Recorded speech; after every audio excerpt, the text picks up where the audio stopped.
दधिया माथत कौशल्या रानी सिंहासन राजा दशरथ, सिंहासन राजा दशरथ हो। राजा राम के चढ़त तिलकिया, नयन भरी देखी नयन भरी देखी हो।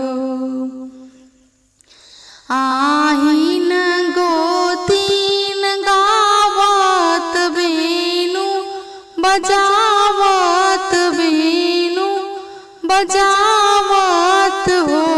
बहिनी एक नाही आईन रानी ककही, जे नहीं मोरी गोतीन, जे नहीं मोरी गोतीन हो। सोने के खरवा राजा दशरथ, चुटुर चुटुर चलियो।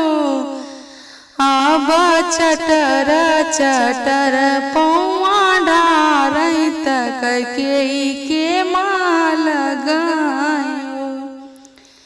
रानी राम का चढ़ता तिलकिया, नयन भर देख्यो नयन भर देख्यो। बोलियाओ के राजा बोला, बोलही नाही जाना, बोलही नाही जाना हो। राजा राम के लिखा बनवास, भरत राज करी हैं, भरत राज करी हैं हो। हकड़ौ नाग्रा की कैथा, बेगह चलायावो, बेगह चलायावो। कैथा राम के लिखा बनवास, भरत राज करी हैं, भरत राज करी हैं हो।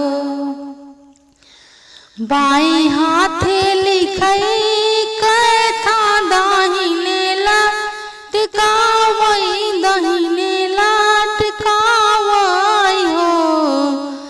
बहिनी तरर तरर ढूढ़ई आंसू, तराम बना जई हैं, तराम बना जई हैं हो।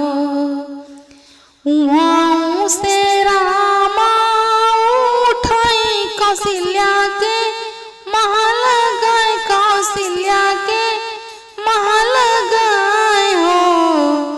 माया भरी मुख दे तू आशीष, तबन के सिधारित, बन के सिधारित हो।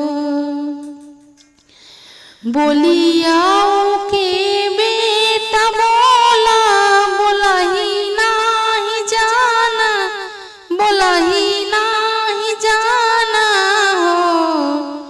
बेटा ऐसी जीभी धरता अंगार, तबन कैसे भाखिनी, बन कैसे भाखिन हो। उहाँ से राम उठन, सुमित्रा के महल गए, सुमित्रा के महल गए हो। माया भरी मुख दे तू आशीष, तबन के सिधारित, बन के सिधारित हो। बोलियाओ के बेट बोला, बोलही नाही जाना, बोलही नाही जाना हो। बेटा ऐसी जीभी धरता अंगार, तबन कैसे भाखिनी, बन कैसे भाखिनी हो। साठीनी गौआ की बछड़वा, थकी ना उठी कके ना उठी छोड़ी आई हो। बेटा हमारा धरला कलवाना तके उठी खाई हाई तके उठी खाई हाई हो। साठीनी गौआ के बछड़वा भरत भैया छोड़ी हाई भरत भैया छोड़ी हाई हो।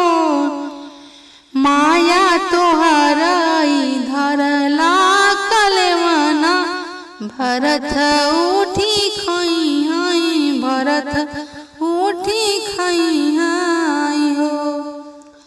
माया भरी मुख दे तू आशीष तबन के सिधारीति वन के सिधारीति हो। बेटा ऐसी जीवी धरता अंगार तबन कैसे भाखिन तबन कैसे भाखिन हो। उहाँ से राम उठे कैकेयी के महल गए कैकेयी के महल गए हो। माई भरी मुख दे तू आशीष तबन के सिधारीति बन के सिधारी